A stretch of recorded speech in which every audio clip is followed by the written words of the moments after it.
Hey everyone, and welcome to this deep dive. Oh, yeah. Where we're going to be talking all about sleep. Awesome. We're going to be going way beyond just like, oh, you should get 8 hours of sleep. Right. I mean, we're going to really understand the hidden world of how sleep impacts literally every area of your life. Definitely. And this is all thanks to a conversation that I watched between Dr. Alok Sharma, who's a leading neurosurgeon and neuroscientist in India. Okay. And he was talking with Ranveer Alabadia, Right. a really popular Indian YouTuber. Yeah. So we're going to be looking at their conversation, kind of pulling out the key takeaways. I like it. And, understanding really what's going on. Okay. And one of the things that I found so interesting is that Dr. Sharma said that pulling an all-nighter is actually more dangerous than drunk driving. Oh, wow. Like, that's kind of crazy to think about. Yeah. When Put it that way. you wouldn't get behind the wheel after having a couple of drinks. No. But we often try to do really important things. Mm-hmm. Or even, drive to work after no. staying up for 24 hours.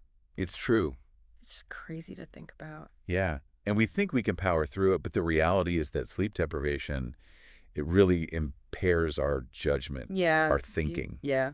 our reaction time. Okay, so let's get into the basics of what happens when we sleep. Okay. So Dr. Sharma was explaining that there's these two main phases of sleep. Right. Non-rapid eye movement, or NREM, Yeah. and then rapid eye movement, which is REM sleep. Hope got it. So it seems like NREM is like this time where your body's repairing itself. Yeah, it's like taking your car in for a tune-up. Oh, I like that. Yeah. So that's when we're, building muscle, releasing growth hormone, Yeah, all those things. Totally. And your brain is also consolidating memories, Oh. moving information from short-term to long-term storage. Oh, wow. So that's why sometimes you remember things better Yeah. after you sleep. It's like it all clicks into place overnight. Okay, cool. Yeah. So then what about REM sleep?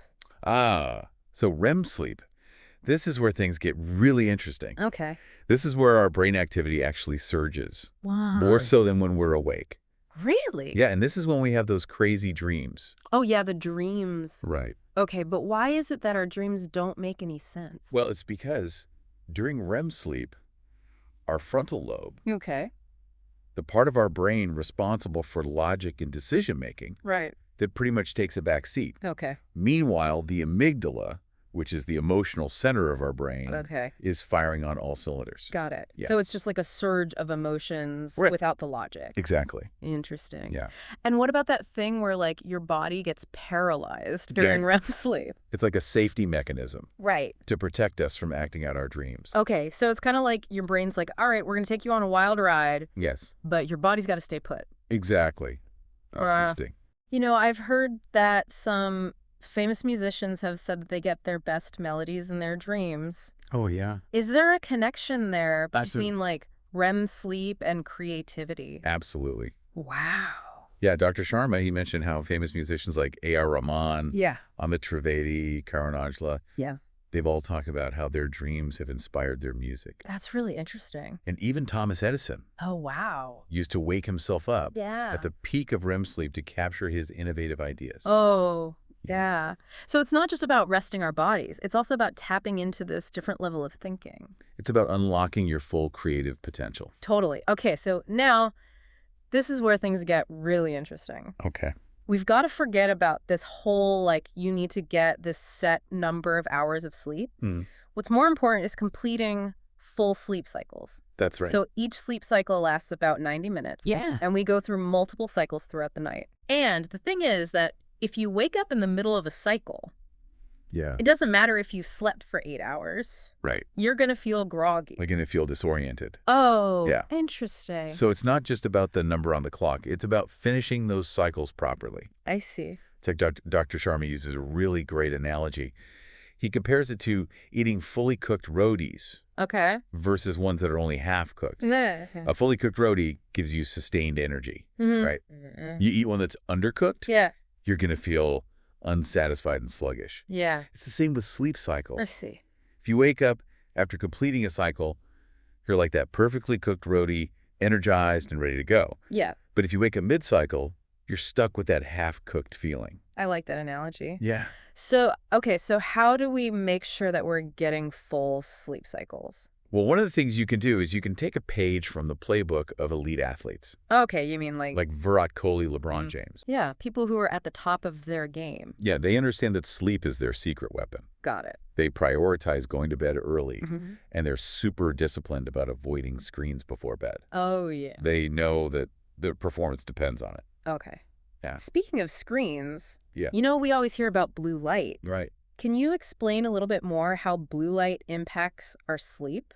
So blue light, which is emitted from our phones, laptops, tablets, Yeah. it messes with our brain's natural sleep-wake cycle. Oh. Basically, it tricks our brain into thinking it's still daytime.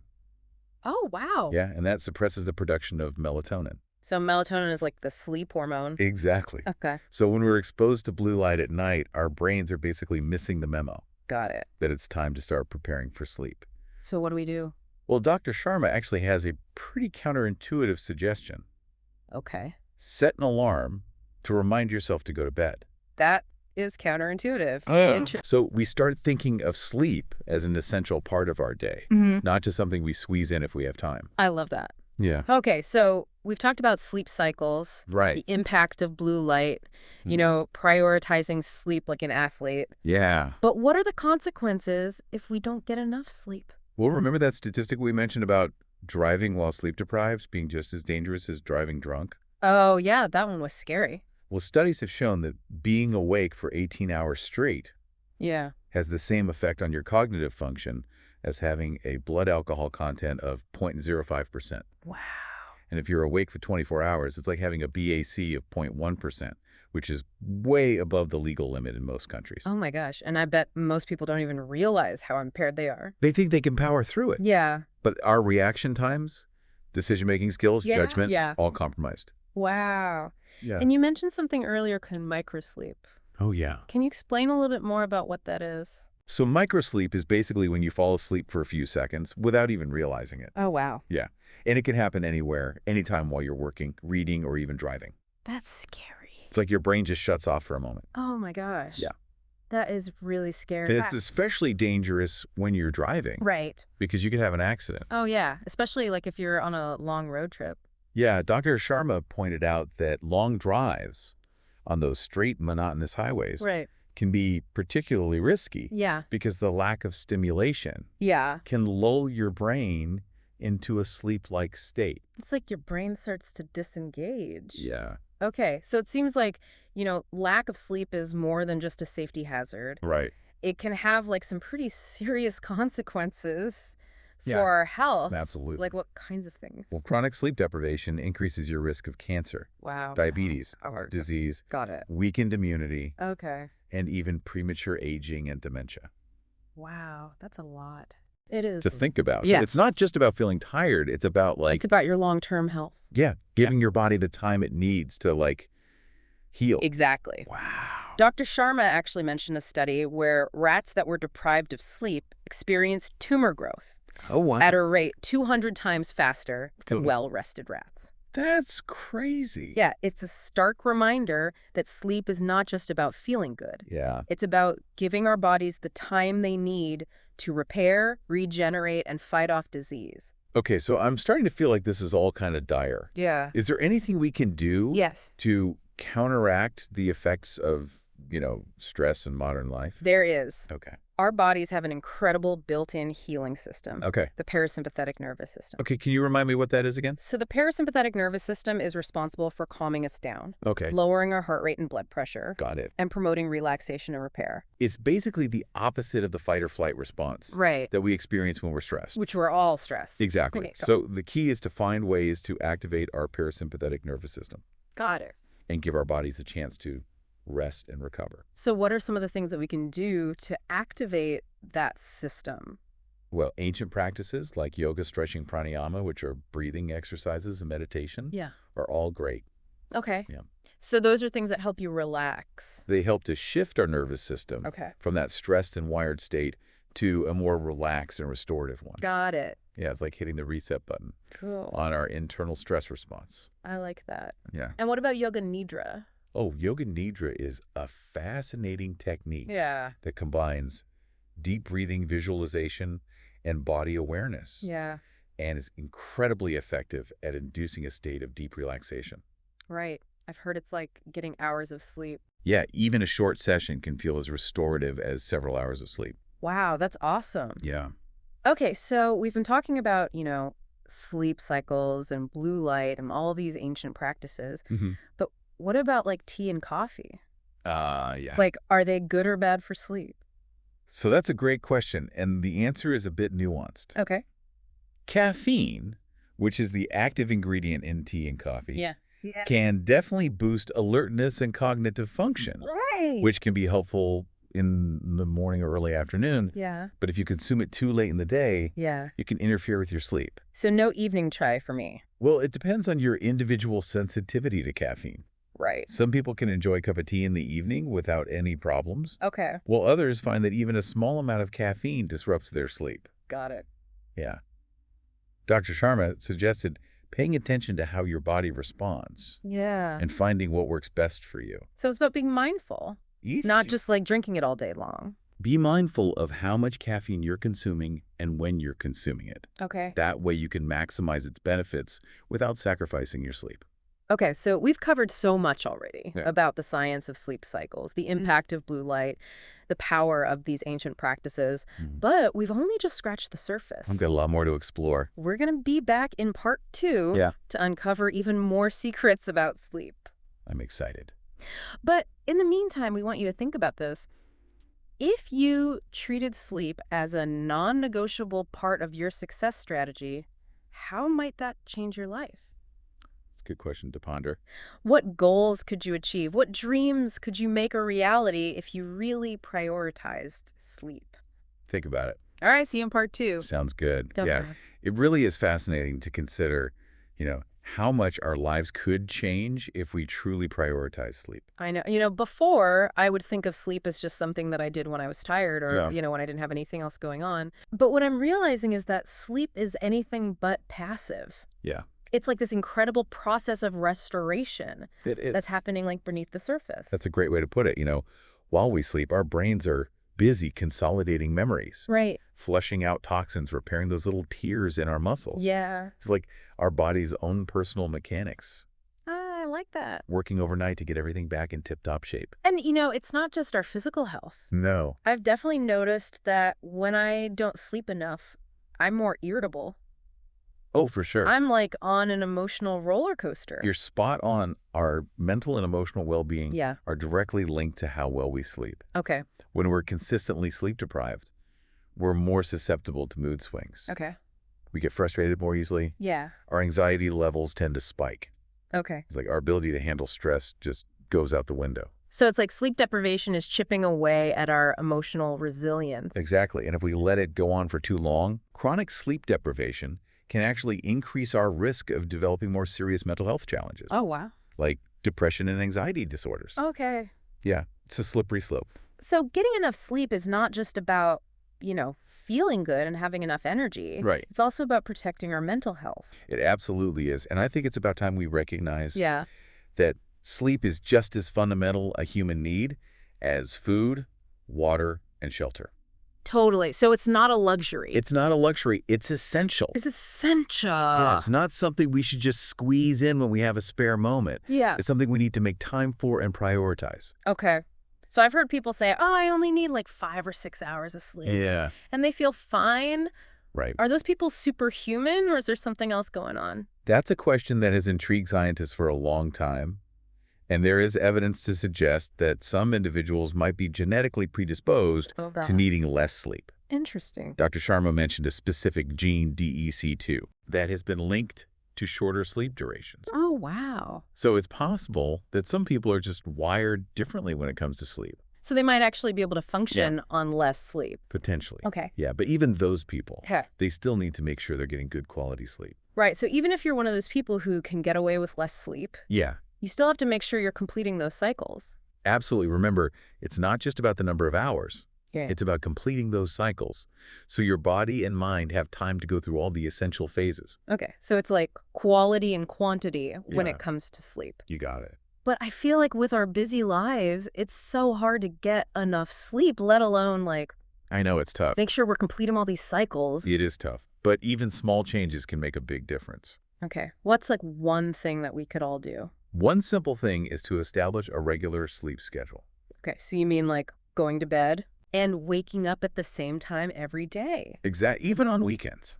even on I weekends? know it sounds a bit rigid, Yeah.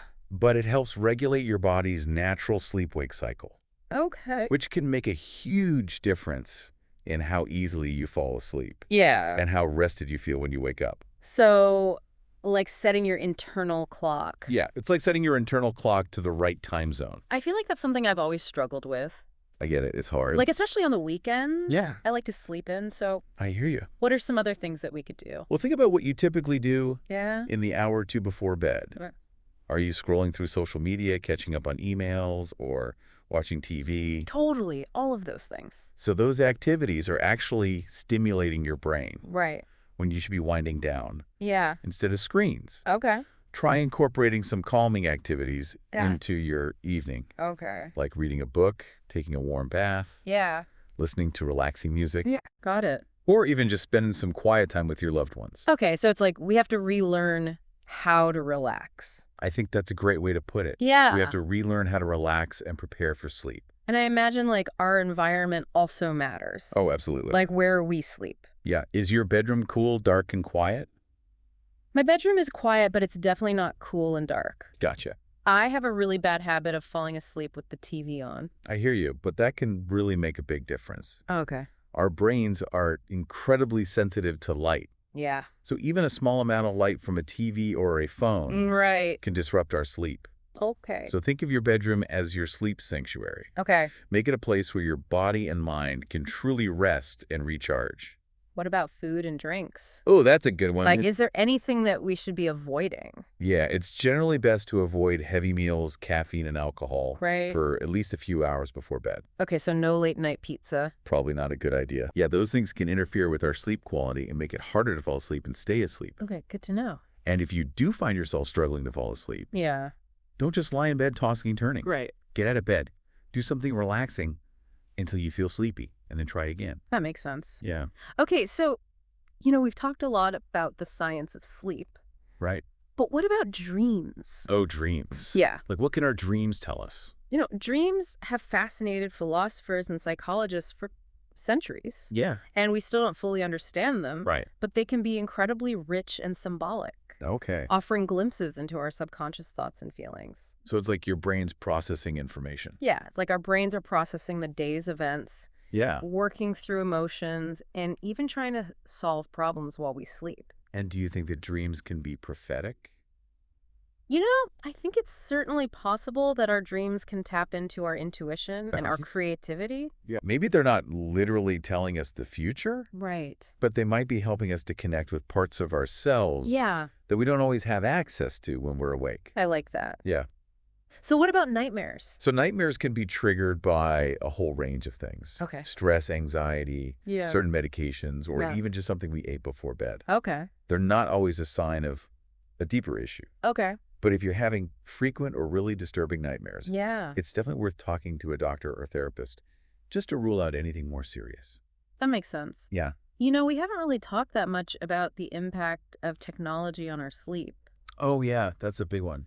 I feel like that's a huge factor for most people. It is. It's a huge factor. Right. We live in a world that's constantly connected. Yeah. And our devices are often the last thing we see before bed and the first thing we reach for in the morning. Right. And I feel like, And as we talked about earlier, that blue light emitted from our devices can really mess with our sleep-wake cycles. it's a double-edged sword because it can be really helpful, Yeah. but it also can really, keep us from sleeping well. It's all about finding that balance. Yeah. So how do we manage our tech use, especially in the evenings?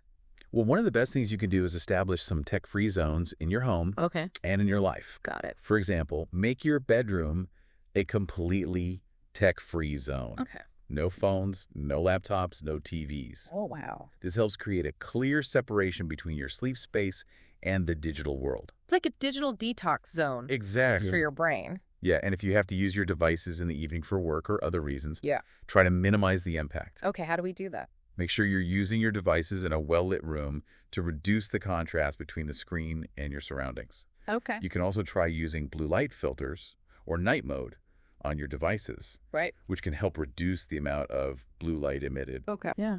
And what about those blue light glasses? Oh, yeah, the blue light glasses. Do those actually work? They can definitely help reduce eye strain. Okay. And some people find that they help them sleep better, too. Okay. It's worth experimenting to see if they make a difference for you.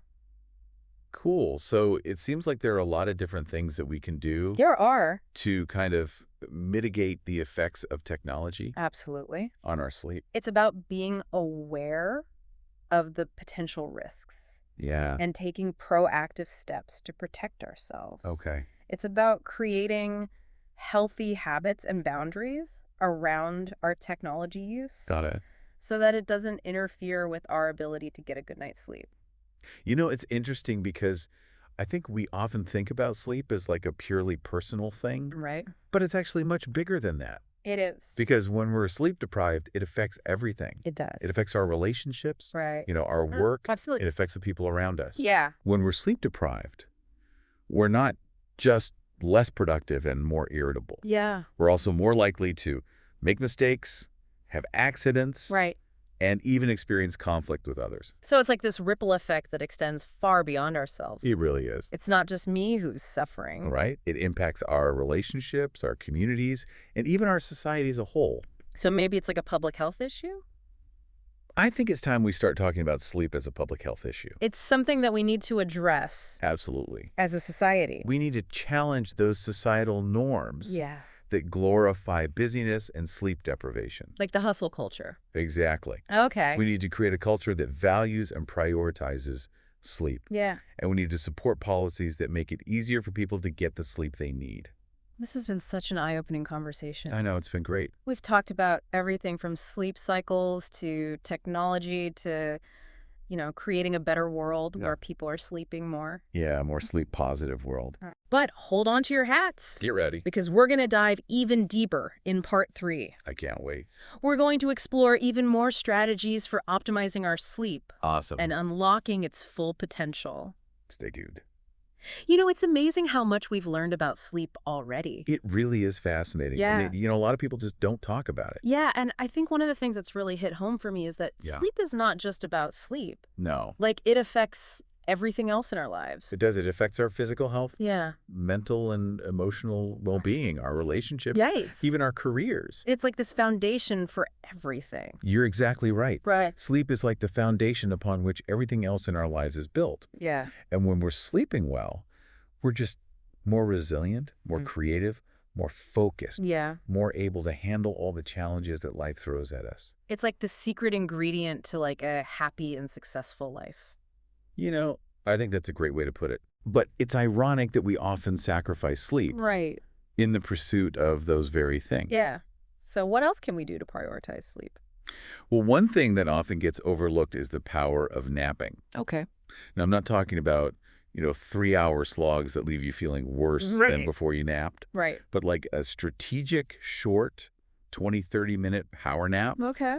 can really help boost your alertness, Okay. improve your mood, Okay. enhance your cognitive function. It's like a little midday reset for your brain. Exactly. Aw. And Yeah. research has actually shown that a short nap can improve memory consolidation, Oh, wow. creativity, Yeah. and problem-solving abilities. I've definitely noticed that, like, if Yeah. I can fit in like a 20-minute nap in the afternoon, I feel so much better. Yeah, you just feel refreshed. Yeah. And, another thing to consider is the timing of your naps. Okay. The early afternoon, sometime between 1 and 3 p.m., Okay. seems to be ideal for most people Got it. because it aligns with our natural circadian rhythm. So it's all about working with your body, Exactly. not against it. Working with your body's natural sleep patterns, not against them. Okay, so what about those times where you're like lying in bed Oh, yeah. and you just can't fall asleep? I know that feeling. Are there things that we can do? Yeah, there are actually some simple techniques Okay. that can help calm our minds and drift off to sleep more easily. It's like what? One of the most effective techniques is deep breathing. Okay. When we're stressed or anxious, our breathing tends to become shallow and rapid. Right. And this sends signals to our brains that we're in a state of alert, Okay. which makes it harder to relax. So if you can slow your breathing down, then you can calm your mind down. Exactly. Yeah. Deep, slow breaths activate the parasympathetic nervous system, Right. which calms us down Okay. and promotes relaxation. So is that like that 4-7-8 breathing technique? Yeah, have you heard of that I one? have. So you inhale deeply for a count of 4. Oh, Hold your breath for a count of 7. And then exhale slowly for a count of 8. okay.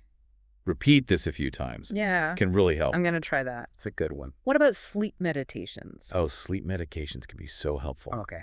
They often combine guided visualizations, relaxing music, Yeah. and gentle affirmations Okay. to kind of help you drift off to sleep more easily. It's like having a little sleep coach in your ear, whispering nice things to you. It's like a little lullaby for your mind. I think we underestimate the power of our minds. We do. We focus so much on external factors like Yeah. the temperature of the room, Right. the comfort of our mattress. But our minds are so powerful. Our mindset and our thoughts play such a huge role in our sleep. So the more we practice good sleep hygiene, Mm-hmm. the better we're going to get at sleeping. Exactly. The more we prioritize sleep and create those positive sleep associations, Yeah. the easier it becomes to fall asleep and stay asleep. It's like a positive feedback loop. You got it. The more we prioritize sleep, the better we sleep. Yeah. And the more we experience those benefits of good sleep, the more motivated we become to keep prioritizing it. So it's not just about getting enough sleep tonight. Yeah. It's about building those long-term habits. It's about making sleep a non-negotiable part of our lives, Yeah. not just something we squeeze in Right. when we have time. It's an investment in our future. Absolutely. It's an investment in our health, happiness, and well-being. You know, it's interesting how we often think about sleep as this time where we're not doing anything. Yeah. We're just lying there. Right. But so much is happening. It is. Yeah. Our bodies and minds are working tirelessly to repair, restore, and rejuvenate themselves. It's like they're working the night shift I love that analogy. to get us ready for the day. And it's not just about physical repair either. Hey. Our brains are processing emotions, consolidating memories, and even sparking creativity while we sleep. So it's anything but passive. Sleep is anything but passive. It's an active and dynamic process. So as we wrap up this deep dive into sleep, I Mhm. want to leave you with one final thought. Okay. Imagine waking up every day feeling refreshed, Yeah. energized, and ready to take on the world. Love it. Imagine feeling calm, focused, and creative, Mhm. and knowing that you can handle any challenge. That's the power of sleep. That's the power of sleep. It's not just about avoiding those groggy mornings. It's about unlocking your full potential. So take what you've learned, Yes. experiment with different strategies, Find what works for you. and most importantly, make sleep a priority. Make sleep a priority. Thanks for joining us. Sweet dreams.